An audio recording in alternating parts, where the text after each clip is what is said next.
দর্শক, আপনারা হয়তো ভাবছেন আমেরিকা এবং ইরানের মধ্যে তো একটা যুদ্ধবিরতি হয়েই গেল, তাহলে হয়তো মিডল ইস্টে আমেরিকার আধিপত্য আবারও আগের মতো শান্তিতে কায়েম হতে যাচ্ছে। কিন্তু না, আসল খেলাটা তো সবে শুরু হলো। আজকের ভিডিওতে আপনারা দেখতে চলেছেন কিভাবে ইরান একদম শেষ মুহূর্তে এমন এক শর্ত জুড়ে দিয়েছে যা শুনে পুরো পশ্চিমা বিশ্বের ঘুম উড়ে গেছে। ইরান এখন থেকে হরমুজ প্রণালী দিয়ে যাওয়া পশ্চিমা এবং অন্যান্য বাণিজ্যিক জাহাজগুলোর কাছ থেকে টোল ফি আদায় করার ঘোষণা দিয়েছে। এর পাশাপাশি আমরা বিশ্লেষণ করব কিভাবে আমেরিকার ভাইস প্রেসিডেন্ট জেডি ভ্যান্স এবং প্রেসিডেন্ট ডোনাল্ড ট্রাম্প এই নতুন সমীকরণের সামনে রীতিমতো ধাক্কা খাচ্ছেন। এবং একদিকে ট্রাম্প যখন বলছেন জাহাজ চলাচল শুরু হয়েছে, ঠিক তখনই আমেরিকান মিলিটারি কিভাবে গোপনে ইরানের বন্দরগুলো এখনও অবরুদ্ধ করে রেখেছে। আর সবার শেষে থাকছে এই পুরো নাটকে সৌদি আরবের সেই মাস্টার স্ট্রোক বয়ান, যা আমেরিকা এবং ইরান উভয়কেই কড়া বার্তা দিয়ে বুঝিয়ে দিয়েছে যে মধ্যপ্রাচ্যের আসল কূটনীতি এখন আর শুধু হোয়াইট হাউসের ইশারায় চলে না।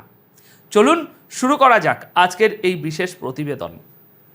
দেখুন, সাধারণ খবরের কাগজে আপনারা শুধু এটুকুই পড়বেন যে আমেরিকা আর ইরানের মধ্যে একটা চুক্তি হয়েছে এবং শান্তি ফিরে আসছে। কিন্তু একজন জিওপলিটিক্যাল অ্যানালিসিস্ট হিসাবে আমি আপনাদের বলতে চাই, পর্দার আড়ালে আসল কূটনীতিটা মোটেও এত সহজ নয়। এখানে একটা জিনিস বুঝতে হবে, পশ্চিমা বিশ্ব সবসময় চায় তাদের গড়া নিয়মে পুরো দুনিয়া চলুক, কিন্তু এখন সময় বদলেছে। গতকাল অর্থাৎ 15ই জুনের সন্ধ্যায় এমন একটা খবর সামনে এসেছে যা গ্লোবাল পাওয়ার পলিটিক্সের কেন্দ্রবিন্দুতে একটা ভূমিকম্প তৈরি করেছে। ইরানের পররাষ্ট্র মন্ত্রণালয়ের মুখপাত্র ইসমাইল বাঘে গতকাল 15ই জুন সন্ধ্যায় সরাসরি এবং খুব স্পষ্টভাবে একটা ঘোষণা দিয়েছেন। যখন তাকে প্রশ্ন করা হয় যে হরমুজ প্রণালী দিয়ে যাওয়া জাহাজের কাছ থেকে কি কোনো ফি নেওয়া হবে, তিনি কোনো রকম রাগঢাক না করেই বলেছেন, হ্যাঁ, ফি তো দিতেই হবে। তিনি আরও পরিষ্কার করে বলেছেন যে হরমুজ প্রণালী ইরানের জাতীয় নিরাপত্তার জন্য অত্যন্ত গুরুত্বপূর্ণ একটা জায়গা। আন্তর্জাতিক আইনের আওতায় এই সামুদ্রিক রাস্তার নিরাপত্তার জন্য ইরান এবং ওমান যৌথভাবে কিছু নতুন ব্যবস্থা গ্রহণ করেছে। এর মধ্যে রয়েছে সামুদ্রিক রাস্তার সার্বক্ষণিক নজরদারি, পরিবেশ রক্ষা এবং অন্যান্য জরুরি লজিস্টিক সাপোর্ট। আর এই যে সার্ভিসগুলো দেয়া হবে, তার জন্য বাণিজ্যিক জাহাজগুলোকে এখন থেকে টাকা গুনতে হবে। দেখুন, আসল ব্যাপারটা হলো, এতদিন আমেরিকা বা পশ্চিমা দেশগুলো এই রাস্তাটাকে নিজেদের বাপদাদার সম্পত্তি মনে করে বিনা খরচে ব্যবহার করে এসেছে। কিন্তু ইরান এখন যে দাবার চালটি চেলেছে তা সরাসরি পশ্চিমাদের অর্থনৈতিক আধিপত্যের উপর একটা বিশাল আঘাত।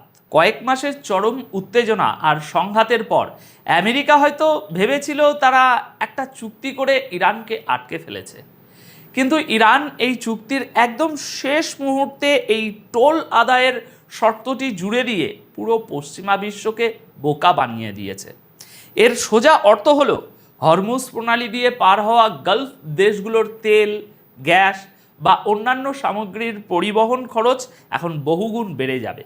বিশ্লেষকদের মতে এটা যুদ্ধের পর স্ট্র্যাটেজিক্যালি ইরানের একটা বিশাল বড় বিজয়।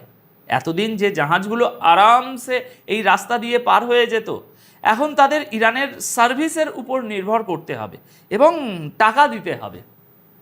পশ্চিমা শিপিং কোম্পানিগুলো হয়তো ইরানকে এখন জোর জুলুমকারী হিসাবে তুলে ধরার চেষ্টা করবে, কারণ তাদের দাবি অনুযায়ী এমন কোনো সিকিউরিটি সার্ভিসের দরকার তাদের আগে কখনো পড়েনি।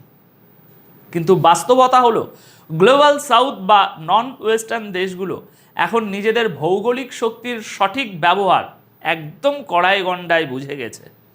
এখন আসুন দেখি এই পরিস্থিতিতে আমেরিকার রিয়াকশানটা ঠিক কী। ইরান যখন একতরফাভাবে এই ফি আদায়ের ঘোষণা দিল, তখন আমেরিকা যে ভিতরে ভিতরে কতটা অস্বস্তিতে পড়েছে তা তাদের নেতাদের কথা থেকেই স্পষ্ট। 15ই জুন সন্ধ্যায় আমেরিকার ভাইস প্রেসিডেন্ট জেডি ভ্যান্সের একটি ইন্টারভিউ সামনে আসে। তাকে যখন সরাসরি জিজ্ঞাসা করা হলো যে ইরানের সাথে কি এমন কোনো চুক্তি হয়েছে যেখানে হরমুজ প্রণালী প্রথম 60 দিন বিনা ফিতে খোলা থাকবে, নাকি দীর্ঘমেয়াদের জন্য জাহাজগুলো ফ্রিতে যাতায়াত করতে পারবে? এর উত্তরে জেডি ভ্যান্স বললেন তা থেকে আমেরিকার বর্তমান দুর্বলতা খুব সুন্দরভাবে ফুটে ওঠে।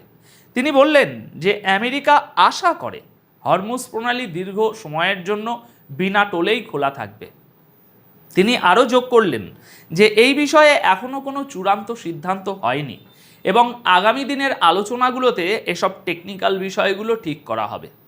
দর্শক, ব্যাপারটা একটু তলিয়ে দেখুন, ভাবুন। একদিকে ইরান বুক ফুলিয়ে বলছে ফি দিতেই হবে, আর অন্যদিকে বিশ্বের তথাকথিত সুপার পাওয়ার আমেরিকার ভাইস প্রেসিডেন্ট বলছেন তারা আশা করছেন রাস্তাটা ফ্রি থাকবে। এর মানে হলো যুদ্ধ থামানোর যে চুক্তিটা হয়েছে সেখানে হরমুজ প্রণালীর নিয়ন্ত্রণ কার হাতে থাকবে তা নিয়ে আমেরিকা এবং ইরান এখনও একেবারেই ভিন্ন দুই মেরুতে অবস্থান করছে। আমেরিকা এখনও সেই পুরনো দিনের স্বপ্নে বিভোর যে তারা ধমক দিলেই সব ফ্রি হয়ে যাবে, কিন্তু গ্রাউন্ড রিয়ালিটি বলছে অন্য কথা। আগামী দিনগুলোতে এই দর কষাকষিতেই প্রমাণ হয়ে যাবে যে বিশ্বের সবচেয়ে গুরুত্বপূর্ণ এই সামুদ্রিক রুটটি কি সত্যিই পশ্চিমাদের জন্য আগের মতোই একেবারে বিনামূল্যে ব্যবহারের জন্য উন্মুক্ত থাকবে, নাকি তাদেরকে ইরানের শর্ত মেনেই সেখানে ব্যবসা করতে হবে। দর্শক, এর ঠিক পরেই 15 জুন সন্ধ্যায় আমেরিকার প্রেসিডেন্ট ডোনাল্ড ট্রাম্পের একটি বিবৃতি আসে যা পরিস্থিতিকে আরও বেশি ঘোলাটে করে তুলেছে। ডোনাল্ড ট্রাম্প অত্যন্ত আত্মবিশ্বাসের সাথে দাবি করলেন যে হরমুজ প্রণালী দিয়ে জাহাজের আনাগোনা আবার শুরু হয়ে গেছে। তিনি কি বলেছে জানেন? তিনি বললেন তেল ভর্তি অনেক জাহাজ নাকি ওই রাস্তা দিয়ে বের হতে শুরু করেছে এবং ওমানের দিকের রুটটি পুরোপুরি সুরক্ষিত। কিন্তু ট্রাম্পের এই কথার আড়ালে যে আরেকটা বিশাল বড় গেম প্ল্যান চলছে সেটা ফাঁস করে দিয়েছে রয়টার্সের গতকালকের একটি রিপোর্ট। রয়টার্সের খবর অনুযায়ী আমেরিকান মিলিটারির তরফ থেকে ইস্যু করা একটি অ্যাডভাইজারিতে পরিষ্কার বলা হয়েছে যে ইরানের বন্দরগুলোর উপর আমেরিকান নৌবাহিনীর যে নৌ অবরোধ ছিল এতদিন তা এখনও পুরোপুরি বহাল আছে এবং সবচেয়ে গুরুত্বপূর্ণ তথ্যটি হলো এই অবরোধ আগামী শুক্রবার অর্থাৎ 19 জুন 2026 তারিখ পর্যন্ত জারি থাকবে, কারণ এই 19 জুন তারিখে আমেরিকা এবং ইরানের মধ্যে চূড়ান্ত চুক্তিতে স্বাক্ষর হওয়ার কথা রয়েছে। এখন আমেরিকান মিলিটারি খুব কড়া ভাষায় হরমুজ দিয়ে যাওয়া জাহাজগুলোকে নির্দেশ দিয়ে রেখেছে এখনও যে যতক্ষণ না পর্যন্ত পরিষ্কার অনুমতি মিলছে ততক্ষণ যেন কোনো জাহাজ ইরানের বন্দরগুলোর দিকে যাওয়ার বা সেখান থেকে বের হওয়ার চেষ্টা না করে।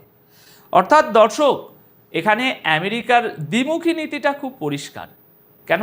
কারণ একদিকে প্রেসিডেন্ট ট্রাম্প দুনিয়াকে দেখাচ্ছেন যে তিনি পরিস্থিতি স্বাভাবিক করে ফেলেছেন এবং জাহাজ চলছে, অন্যদিকে আমেরিকান নেভি বন্দুকের জোরে ইরানের বন্দরগুলোকে এখনও আটকে রেখেছে।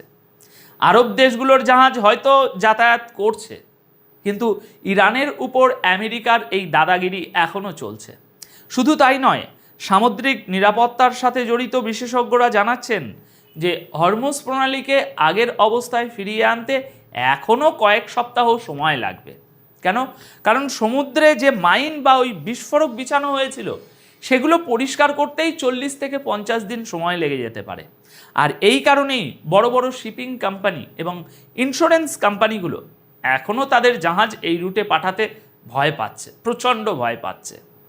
ইন্টারন্যাশনাল চেম্বার অফ শিপিংয়ের তথ্য অনুযায়ী এই মুহূর্তে প্রায় 500টি বাণিজ্যিক জাহাজ হরমুজ পার হওয়ার অপেক্ষায় সাগরে একেবারে নোঙর ফেলে দাঁড়িয়ে আছে এবং প্রায় 20,000 সামুদ্রিক কর্মী বিভিন্ন জাহাজে আটকে আছেন।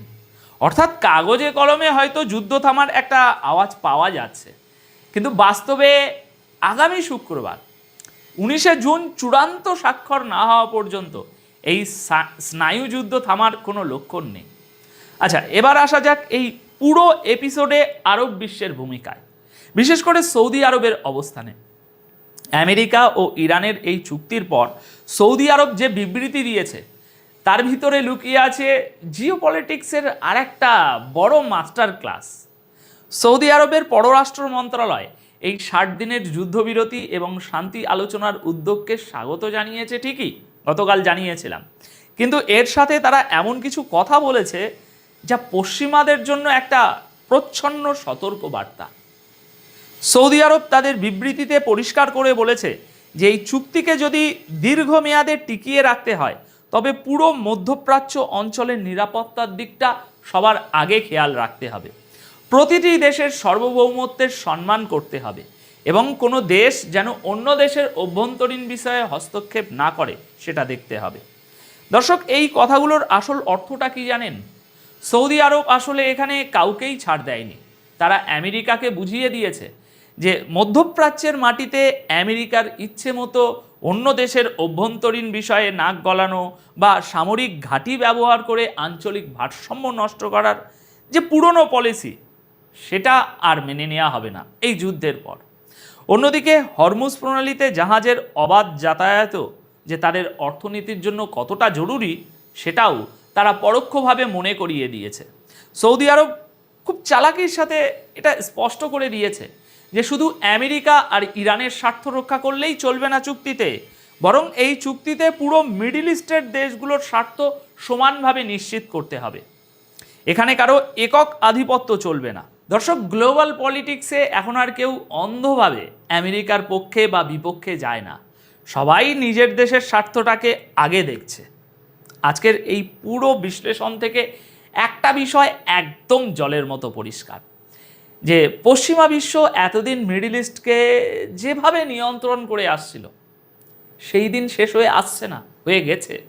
ইরানের টোল আদায়ের সাহস, আমেরিকার অভ্যন্তরীণ দ্বিধা, ট্রাম্পের কথার সাথে মিলিটারির কাজের অমিল সব কিছুই প্রমাণ করে যে বিশ্ব এখন আর এক মেরু কেন্দ্রিক নেই। আগামী 19শে জুন 2026-এর চুক্তিতে কি স্বাক্ষর হয় এবং হরমুজ প্রণালীর নিয়ন্ত্রণ শেষ পর্যন্ত কোন দিকে গড়ায় তার উপরেই নির্ভর করছে আগামী দশকের গ্লোবাল ভূ রাজনীতির ভবিষ্যৎ। দর্শক, আজকের এই বিশ্লেষণ নিয়ে এখন আপনাদের কি মতামত? আপনারা কি মনে করেন ইরান শেষ পর্যন্ত হরমুজ প্রণালীতে টোল আদায়ে সফল হবে, নাকি আমেরিকা আবার কোনো সামরিক বা অর্থনৈতিক চাপ দিয়ে তাদের আটকে দেবে?